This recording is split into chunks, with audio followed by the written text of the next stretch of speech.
O Miguel é o Unicom. E o Unicom é o Miguel. Vamos lá. A ONU. Nós não tivemos aula quinta-feira por algum problema lá de indisciplina. E aí a gente resolveu fazer isso e colocar o vídeo na plataforma do YouTube. Então, nós vamos, o tema da aula, quarto trimestre, aula 1 do ensino médio segundo ano, vai falar sobre a ONU, um panorama frente às organizações internacionais. Então, a gente já sabe que a ONU, já estudamos o ano de criação em 1945, a formação por vários países do mundo, diante de um grande problema que vinha surgindo, que era a Grande Guerra Mundial, as duas grandes guerras mundiais, o resultado da grande quantidade de mortos, mais de 30 milhões de mortos, se somarem as duas grandes guerras, o ataque a Hiroshima e Nagasaki, a Pearl Harbor. Então, aí a gente vai falar um pouco sobre o panorama frente às organizações internacionais, que seria o surgimento da organização, compreender o papel e a importância dos organismos internacionais na cooperação global e local, identificar a estrutura e os principais órgãos da ONU. O objetivo, compreender o papel e a importância dos organismos internacionais na cooperação global e local. O que é uma organização internacional? Nesse caso, nós estamos pensando a ONU, somos um mundo dividido, então podemos e devemos ser Nações Unidas. Isso é o que ele pensa, é uma reflexão que seria o título do vídeo. Uma organização internacional é uma instituição estabelecida por meio de um acordo entre dois ou mais países, com o objetivo de cooperar em diversas áreas de interesses comuns. Pode abranger diversas questões, incluindo a paz, a segurança, os direitos humanos, o desenvolvimento econômico, a saúde, o ambiente e a educação.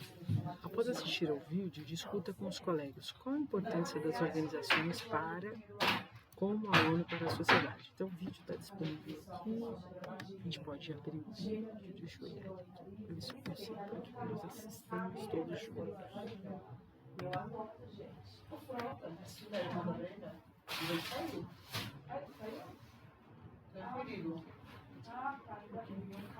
Agora hoje chegou o ralo, né? Comer. The United Nations is a reflection of the world as it is and an aspiration of the world we know it can be. It is our responsibility to help build that world of peace, sustainable development and human rights for all. I know we can do it.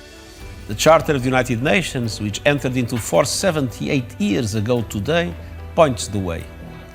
Above all, it is rooted in a spirit of determination to heal divisions, repair relations and build peace, to expand opportunities and leave no one behind, to ensure justice, equality and empowerment for women and girls, to provide life-saving relief to those in need, and to be flexible enough to address challenges that did not even exist when the UN was born, from the existential climate crisis to the perils and promise of artificial intelligence. The United Nations is guided by timeless values and principles, but it must never be frozen in time. That is why we must always keep strengthening ways of working and applying a 21st century lens to all we do. On this United Nations Day, let us commit with hope and determination to build the better world of our aspirations. Let us commit to a future that lives up to the name of our indispensable organization. We are a divided world. We can and must be United Nations.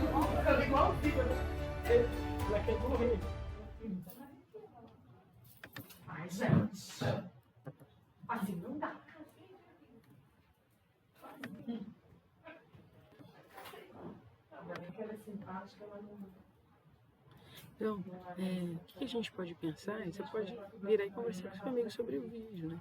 Sobre a organização, como é que nós, enquanto sociedade civil, se organiza, como nós podemos pensar os objetivos do desenvolvimento sustentável, como nós podemos cooperar um para com os outros, pensar nas áreas de interesse da população civil, incluir a paz, a segurança social, os direitos humanos, pensar em economia, saúde, meio ambiente, educação, como é que nós podemos fazer isso, né? Então vamos lá. Aqui eu já passei também. O que faziam os organismos internacionais? Quais são os exemplos? Então aqui está a bandeira da Organização das Nações Unidas, que mostra o mapa mundi na projeção azimutal equidistante, porque tem a mesma distância de ambos os lados, tá?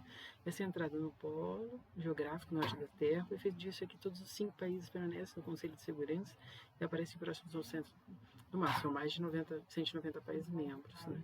A manutenção da paz e da segurança, a Organização das Nações Unidas, a promoção dos direitos humanos, o Conselho de Direitos Humanos da ONU, desenvolvimento econômico, social, banco mundial, assistência humanitária, alto comissariado das Nações Unidas para refugiados. O que é? Na verdade, essas organizações, quando ele fala os objetivos, e depois ele fala do Alto Comissariado das Nações Unidas para os Refugiados, a Acnur é uma agência dentro da ONU, que foi criada como a Unicef, como a FAO, que é para a segurança alimentar, a Unicef para as crianças, o Conselho de Segurança para decidir a entrada dos países para fazer alguma intervenção em conflitos com guerra, né, no Oriente Médio, na África, nos Estados Unidos. Então, o que é e para que serve a ONU? Serve, desde a sua fundação, em 1945, a Organização das Nações Unidas atua para promover a paz, a segurança e a cooperação internacional. Hoje, com 193 Estados-membros, é a maior organização intergovernamental do mundo, com sede em Nova York, Estados Unidos, fundada no final da Segunda Guerra Mundial, após o fracasso de sua predecessora, a Liga das Nações. De 1919 a 1942, a ONU visa evitar conflitos globais, promover direitos humanos e apoiar o desenvolvimento econômico e social. A sede das Nações Unidas, em Nova York, Estados Unidos, foi construída em 1949 e 1952, projetada por uma equipe internacional de arquitetos com base nas propostas do brasileiro Oscar Niemeyer e do francês Le Corbusier. Tem um outro vídeo aqui, um pequeno documentário acerca da formação da ONU, de sua estrutura e da sua cooperação. Vamos lá.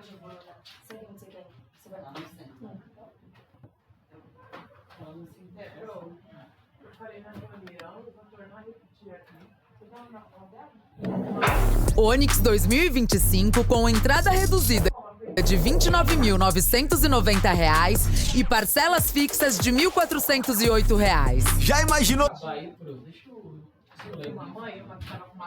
A ideia de uma organização internacional para promover a paz no mundo surgiu no fim da Primeira Guerra Mundial.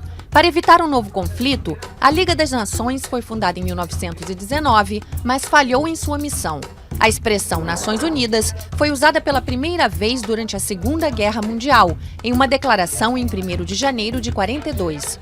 26 nações estavam empenhadas em lutar contra os países do eixo, Alemanha, Itália e Japão. A Carta das Nações Unidas foi assinada em 26 de junho de 1945 por 51 países, 80% da população mundial. A ONU foi criada em 24 de outubro de 1945, após a assinatura da Carta. Sua sede é em Nova York, nos Estados Unidos, em uma área com um status extraterritorial. Inclui várias instâncias: a Assembleia Geral, com 193 Estados-membros, onde as principais decisões são tomadas por uma maioria de 2/3. O Conselho de Segurança, responsável pela manutenção da paz, composto por 15 membros, 5 permanentes com direito de veto e 10 que mudam todos os anos. O Conselho Econômico e Social, que lida com questões econômicas, sociais e ambientais. O Tribunal Internacional de Justiça, com sede em Haia. Sua missão é resolver disputas legais entre os Estados. E a Secretaria-Geral, dirigida pelo Secretário-Geral, nomeado pela Assembleia Geral para um mandato de 5 anos, por recomendação do Conselho de Segurança.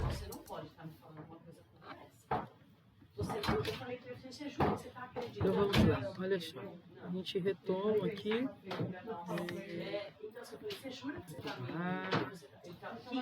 Fechar aqui ok. Então, o pequeno documentário retrata um pouco da estrutura da Organização das Nações Unidas. Ele fala do Conselho de Segurança, dos membros permanentes, dos membros rotativos. Então, a gente tem pelo menos 5 países que são permanentes e que discutem políticas, se eu não me engano, a França, os Estados Unidos, o Japão, a Rússia, a Inglaterra. E há uma rotatividade, o Brasil entra aí, às vezes, a África do Sul, né, Joanesburgo, enfim, para que seja decidido. Esses países do Conselho Permanentes, que fazem parte do Conselho de Segurança, eles têm um voto que veta algum país que tenha pedido a intervenção ou fazer a invasão de algum outro país por questões de guerra, por questões de dívida, enfim. E aí, o que acontece é que, por outro lado, você tem outros países que são votativos, na verdade. A importância das organizações mundiais. Então, olha aí, uma foto do panorama do ambiente do Conselho de Segurança na sede da ONU em Nova York, Estados Unidos. A facilitação da cooperação multilateral proporciona um fórum em que os países podem negociar e cooperar em questões de interesse comum, como o meio ambiente, o comércio, a segurança. A resolução de conflitos atuam como mediadores neutros para resolver conflitos entre países, prevenindo guerras e promovendo a estabilidade global. O desenvolvimento sustentável promove iniciativas que visam o desenvolvimento econômico sustentável, equilibrando o crescimento econômico, inclusão social e proteção ambiental. Então, as importâncias das organizações mundiais, elas têm pelo menos 3 faces, que seriam facilitar uma cooperação multilateral entre os países que compõem aquele grupo que possuem interesse sobre as suas populações, do cuidado, do zelo, dos direitos humanos, né, do desenvolvimento sustentável, de uma economia solidária, do uso sustentável do solo, de alcançar os objetivos do desenvolvimento sustentável, né, da resolução de conflitos, sobretudo por terra, por recursos energéticos, do desenvolvimento humano dentro de todas essas questões é algo que precisa ser balizado, é algo que precisa ser controlado. O que as organizações mundiais fazem?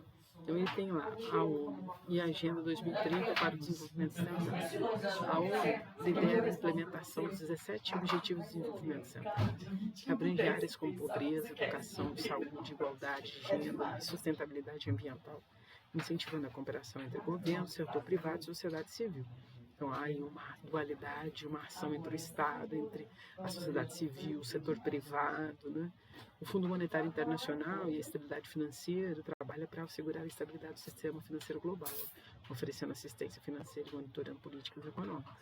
A Parceria Global para a Educação visa o quê? Uma aliança de governos organizacionais e internacionais, setor privado, em sociedade civil, que visa aumentar o acesso à educação de qualidade em países em desenvolvimento. As organizações internacionais, portanto, são fundamentais para enfrentar desafios globais e promover a cooperação, contribuindo com paz, com segurança, desenvolvimento sustentável, bem-estar humano, isso em todo o mundo. Quando a gente pensa isso, a gente vai refletir, para responder alguma questão, colocar em prática aquilo que foi aprendido, é pensar, quando ele pergunta aqui, qual é um dos principais papéis dos organismos internacionais do mundo? Qual é um dos principais papéis dos organismos internacionais do mundo? A. Estabelecer governos nacionais em países em desenvolvimento. Não, provavelmente não. Regular os sistemas educacionais de todos os países. Seria que ele estaria restrito apenas à educação? Promover a cooperação internacional em questões globais? Eu ficaria com a C. De controlar as taxas globais de câmbio. Está relacionado apenas à taxa de câmbio e supervisionar as políticas de imigração de todos os países. Eu ficaria com a Opa, aqui a resposta correta é C, promover a cooperação internacional. Foi isso que eu disse, desculpa. Promover a cooperação internacional em questões globais. Tá bom. Era C. A gente não coloquei o outros. Respondi certo, falei a letra A. Organismos internacionais. A ONU, por meio de 15 agências especializadas, toma ações globais e objetivas, merecem destaque 5 delas: o Fundo Monetário Internacional, que é a FMI, a Organização Mundial do Comércio, a OMC, que vai controlar o comércio, o Fundo Monetário Internacional emprestar dinheiro, a Organização Internacional do Trabalho, a OIT, vai cuidar de questões trabalhistas, exploração de trabalho, divisão social do trabalho, divisão internacional do trabalho, a Organização Mundial da Saúde, a OMS, o Banco Mundial. Essas instituições desempenham papéis vitais na manutenção da economia global. Está aí a especificação de cada uma delas, o ano de nascimento, a sua importância e a sua intervenção, ok? Então, sediado em Washington, o Banco Mundial financia projetos de desenvolvimento econômico. Ele diz a objetivação do Banco Mundial, né? A OMS, sediada em Genebra, a Suíça, coordena esforços internacionais de saúde, combatendo pandemias. A OIT, ela promove os direitos dos trabalhadores e incentiva a criação de empregos decentes. A OMC, sediada em Genebra, regula o comércio internacional, promovendo a liberalização e resolvendo disputas, né? Fomenta o comércio equilibrando entre países. O FMI, sediado em Washington, promove a cooperação monetária global. Então, Aqui tem os desafios globais. A ONU, assim como organismos internacionais que lhes são associados, enfrenta desafios globais como mudanças climáticas, desigualdade social e crise de refugiados. A cooperação internacional é essencial para lidar com essas questões. Se você pensar nas agências anteriormente, você vê que todas as agências foram criadas com o objetivo de trazer melhorias, né? Sobretudo o primeiro objetivo, a melhoria, né? O que eles podem ajudar e amparar com relação ao trabalho, à moradia, à alimentação, aos direitos humanos, e depois a fiscalizar tudo isso. A ONU com os organismos internacionais que lhes são associados enfrentam desafios globais como mudanças climáticas, desigualdade social e crises de refugiados. A cooperação internacional é essencial para lidar com essas questões. O papel da ONU de promover a paz e a segurança global é vital para um futuro sustentável. Conflitos recentes na Síria, na Ucrânia e na faixa de Gaza reforçam essas contínuas dificuldades que afetam o homem. Então, o Oriente Médio ainda continua conturbando muito a ONU para que a ONU possa resolver os problemas do Oriente Médio. Então, nós mandamos muito dinheiro para o Oriente Médio para resolver conflitos, sobretudo os Estados Unidos mandam, né? Conflitos de ordem social, econômico, político, né? Os desafios globais que a ONU e os outros organismos abordam são complexos, demandando tempo para negociações e articulação entre países com interesses diversos. O papel da economia global, do lado tem uma foto, um infográfico. A globalização caracteriza a atual fase do capitalismo, que exige que os organismos internacionais lidem com desafios de envergadura planetária, ao invés de questões globais.